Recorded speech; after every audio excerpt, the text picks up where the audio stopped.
Yang bisa dibantu kuliah. Ya Pak Agus, sebelumnya bagaimana kabarnya Pak Agus? Alhamdulillah sehat walafiat. Seperti yang Bu Ria lihat, hari ini saya bisa menjalankan aktivitas sehari-hari untuk datang ke SD Purworejo. Alhamdulillah Bapak. Ya, jadi begini Bapak, saya mendapatkan tugas di guru penggerak demonstrasi kontekstual. Saya ditugaskan untuk melakukan wawancara dengan kepala sekolah tentang pengambilan keputusan. Oke Bapak. Langsung saja Bapak ini ke pertanyaan. Saya sudah menyiapkan beberapa pertanyaan ini untuk saya tanyakan ke jenengan selaku kepala sekolah SDN Purworejo. Yang pertama ini, selama ini bagaimana Pak Agus dapat mengidentifikasi kasus-kasus yang merupakan dilema etika atau rujukan moral? Jadi begini Bu Ria, jadi kalau ada suatu persoalan yang harus diputuskan, nah kita lakukan identifikasi apakah itu masalah termasuk rujukan moral ataupun dilema etika. Itu kita lakukan identifikasi. Paling tidak kita bisa mengkategorikan dengan analisis ini. Kalau masalah yang muncul itu yang satu benar, yang satu salah. Benar dalam arti sesuai dengan norma yang ada, baik norma hukum, norma agama, norma kesusilaan, norma adat, norma kesopanan. Kalau masalah itu sekiranya sama-sama benar, sulit untuk dikatakan satu di antara dua itu salah, maka jelas ini termasuk dilema etika. Nah sebaliknya, kalau kita lihat dari permasalahan yang ada yang menabrak norma, itu norma agama, norma hukum, norma kesusilaan, norma kesopanan, norma adat, tentu bisa kita pastikan itu adalah masalah-masalah rujukan moral. Jadi memang untuk memperoleh keputusan yang baik harus dilakukan identifikasi masalah itu. Gitu Pak Agus. Kalau sama-sama benar itu dilema etika, tapi jika antara benar atau salah itu adalah rujukan moral. Satu benar, satu salah, itu rujukan berbeda dalam menyikapinya. Iya Pak. Kemudian Pak Agus, bagaimana selama ini Pak Agus menjalankan pengambilan keputusan sekolah ini di SDN Purworejo, terutama untuk kasus-kasus di mana ada dua kepentingan yang sama-sama benar atau sama-sama mengandung nilai kebajikan. Ya. Jadi terhadap persoalan-persoalan yang sama-sama mengandung nilai kebajikan yang disebut dengan dilema etika, tentu kita akan melihat dari masalahnya itu dulu. Sekiranya masalah itu rumit, tentu kita akan menghadirkan banyak pihak. Di situ akan kita lihat pertentangan persoalan antar pihak, fakta-fakta yang ada, baru kemudian kita putuskan. Nah, kita memang sudah diajari kalau di guru penggerak ini bagaimana kita menjalankan peran sebagai seorang pemimpin pembelajaran, tentu suatu saat akan memutuskan suatu persoalan dengan pendekatan 9 pengujian keputusan. Gitu. Jadi kita akan analisis masalah itu. kemudian langkah atau prosedur Bapak ini seperti apa yang selama ini Bapak lakukan Ya. di pengambilan keputusan tersebut? Selama ini saya pernah melakukan cara-cara konvensional yang dulu semasa saya belum mengenal pendidikan hukum berat. Di dalam memutuskan suatu persoalan itu saya lakukan musyawarah antar pihak yang bersengketa. Apapun yang kita putuskan di musyawarah itu kita anggap keputusan yang benar.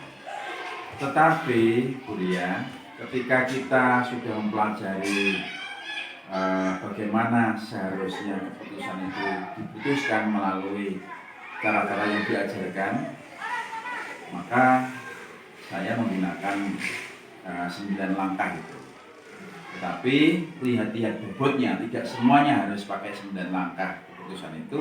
Sekiranya masalah itu tidak memiliki kompleksitas yang tinggi, masalah sederhana yang kita putuskan secara langsung, ya kita putus secara langsung. Adapun kalau masalah itu benar-benar kompleksitasnya tinggi, sekali lagi saya akan menggunakan pendekatan 9 keputusan, pengujian keputusan.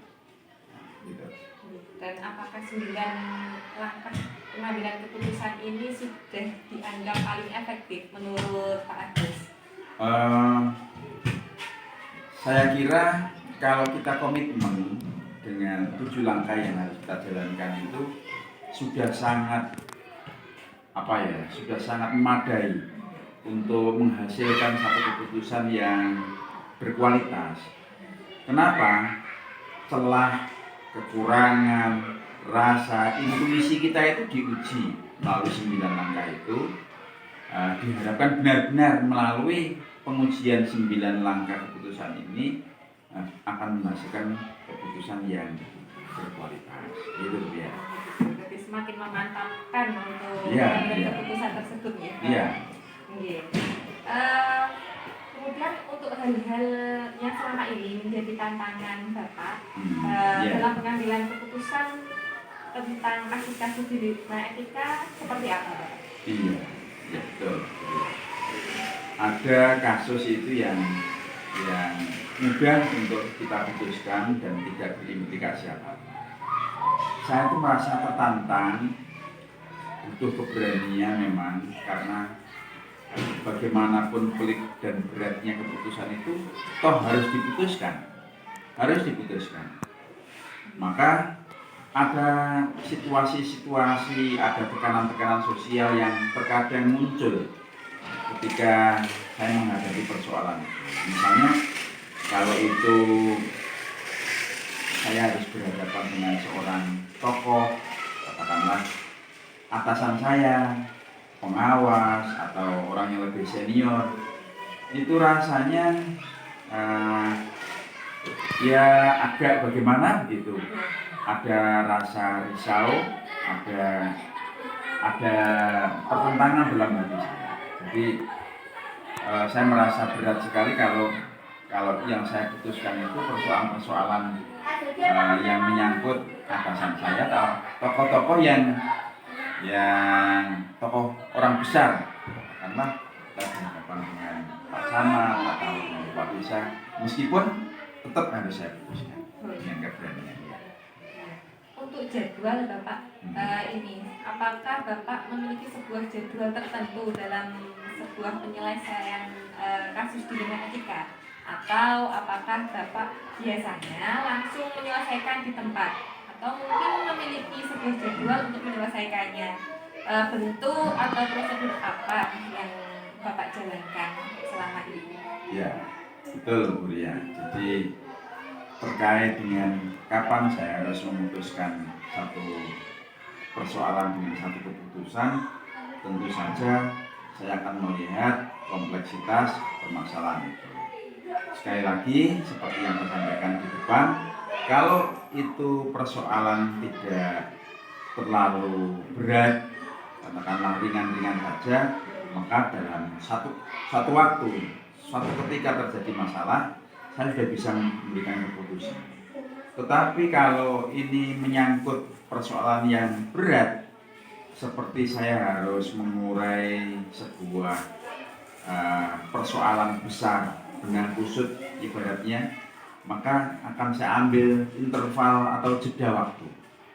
Karena saya yakin masalah itu kalau masih menghangat, masih panas-panasnya, pada saat itu juga kita berikan keputusan, tentu kadangkala ini menyulut emosional, kemudian keputusannya juga kurang objektif, sehingga dengan mengurai, kita ibaratkan benang kusut kita urai dulu dalam tempo waktu yang cukup sehingga kepala dingin. Nah, baru kita akan memproses melalui 9 langkah keputusan itu. Insya Allah dengan cara ini saya menganggap efektif persoalan yang kita putuskan menjadi lebih baik dampaknya. Adakah seseorang atau mungkin faktor-faktor yang selama ini membantu Bapak dalam mengambil keputusan dalam kasus-kasus dilema etika? Orang atau teman yang sevisi tentu akan lebih mudah untuk kita jadikan partner di dalam memutuskan masalah. Yang teman-teman sevisi itu misalnya teman-teman yang sudah sama-sama mempelajari bagaimana memutuskan dilema etika dan pendidikan moral. Teman-teman yang sudah melewati pendidikan di CCP itu sangat membantu sekali. Saya akan merasa ada teman, orang-orang yang punya pikiran yang sama dalam memahami sebuah persoalan yang harus diputuskan. Lebih nyambung dan lebih sefrekuensi. Oh iya, frekuensinya sama. Diajak bicara. Iya. Dari semua hal yang telah Bapak sampaikan tadi, kira-kira pembelajaran apa yang dapat Bapak ambil dari pengalaman Bapak selama mengambil keputusan dilema etika? Iya, saya dulunya fanatik betul. Dengan cara-cara musyawarah itu, saya menganggap apa yang saya putuskan itu putusan yang berkualitas. Ternyata setelah saya melihat cara-cara bagaimana memutuskan suatu persoalan dengan pengujian 9 langkah memutuskan masalah, jauh lebih baik. Karena diasumsikan begini, kalau kita mengajak 10 orang yang kita libatkan dalam suatu persoalan yang harus diputuskan, belum tentu 10 orang itu juga memiliki kapasitas, memiliki kemampuan di dalam hal yang kita musyawarahkan itu. Kalau mereka tidak memiliki kapasitas yang setara, tentu keputusannya juga keputusan yang tidak berkualitas. Tetapi dengan melihat, mengkaji dengan 9 langkah memutuskan suatu keputusan, ini kita sangat hati-hati, akan mempertimbangkan banyak pihak, ya, akan melihat resikonya secara intuisi, rasa, dan hasil akhir akan sangat terukur. Gitu saya kira. Luar biasa sekali. Kita ambil dari pembelajaran kita ya. Pembelajaran yang luar biasa sekali Bapak ini ya. Dan hari ini saya juga mendapatkan banyak sekali pelajaran dari pengalaman Pak Agus selama ini. Iya.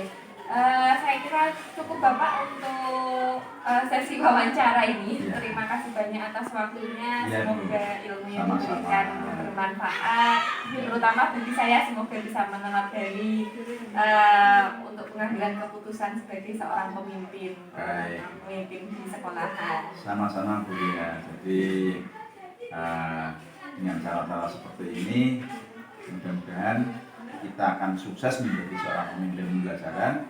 Indikatornya adalah kita mampu memberikan keputusan yang terbaik terhadap suatu persoalan. Ya. Sampai jumpa dan jangan sungkan-sungkan mungkin mau bertanya dan berdiskusi tentang apa saja berkaitan dengan pembelajaran. Baik Bapak, terima kasih banyak. Saya mohon undur diri. Assalamualaikum warahmatullahi wabarakatuh.